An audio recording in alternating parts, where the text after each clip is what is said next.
And just like that, I'm back with another episode of the Daily Good News.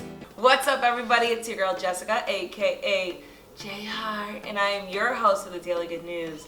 Make sure that you hit the subscribe button so you get notified anytime a new episode drops. And as always, we're going to take a moment to do a little vibe check. Vibe check. 1, 2, 1, 2. How you doing? How you feeling? Take a moment to be present and take a deep breath in.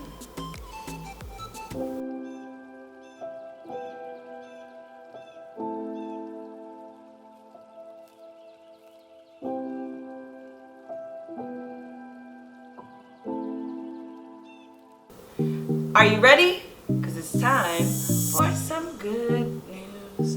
Daily good news. I need to make a theme song for this.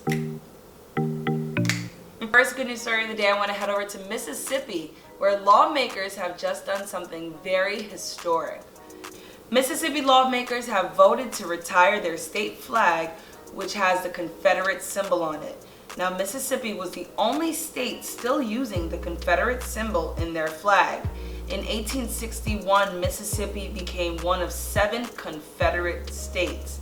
Although the Confederate symbol may be symbolic of the Civil War, for most, it brings up very bad memories and is a reminder of slavery. For this reason, the Confederate flag is a symbol of racist ideology. The Confederacy was born as a way to defend their right to have slaves. Now, in the past month, racial justice conversations across the U.S. have reached new levels. Many Confederate statues have been removed either forcibly by citizens or from cities and governments directly.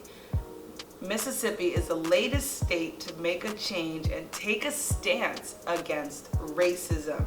The new state legislature was passed on Sunday to remove the Confederate emblem from their flag. Mississippi Governor Tate Reeves is the next to officially sign the bill into law. The governor tweeted that he will sign the bill once it reaches his desk.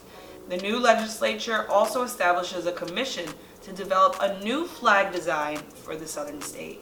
For our next news story, I want to head over to Spain, where people who are battling fibromyalgia have done something very special. Crocheters battling fibromyalgia put together a 170-foot rainbow flag to hang over a street in Cordoba, Spain. This is a way to promote pride in their rural communities. For our next news story, I want to talk a little bit about diversity and inclusion. Now, over the last few days, white voice actors have come out saying that they will no longer be partaking in their roles of voicing black characters. So white voice characters that played black characters are resigning. They're saying that people of color should be playing characters of color. Mike Henry, the voice behind Family Guy's Cleveland Brown, has announced that he will be resigning. Big Mouth's Jenny Slate is leaving her role. Central Park's Kristen Bell is stepping down from her role. And then The Simpsons producers announced that they will stop using white actors to voice non-white characters. Now, representation and inclusion matters, and this is no different when it comes to animation. Our next news story, I want to head over to California, where the state has made a new law that's all about clean energy.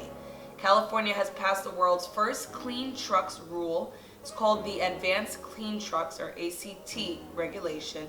It was passed unanimously by the California Air Resources Board. It requires that more than half of the trucks sold in the state of California are zero emission by the year 2035, and by 2045, they need to be 100% zero emission. Now, this will end the diesel pollution that comes from trucks, and it applies to medium duty as well as large trucks. For our last news story of the day, I want to head over to the UK, where they just broke a record for renewable energy. According to new data from the British government, almost half of Britain's electricity generation in the first 3 months of 2020 came from renewable energy. The exact number was 40%, which is up from last year's record of 39%. Renewable energy is definitely the future, And I know with all the other conversations happening right now, the renewable and clean energy conversation has kind of quieted down a little bit, but I don't think that will be for long. We definitely need to take action towards protecting our environment and making sure that we have a planet to live on that will continue to sustain us the way it has for all this time. That was today's episode of Daily Good News. Comment below and let me know what your favorite story from today's episode was. Make sure that you hit the subscribe button and then make sure you hit share. Share this with your friends and family and let them know about all the good news happening around the world every single day. If you want to read more good news, head over to LovEvolution.media. I'm your host, Jessica, aka J Hart, and that is a wrap.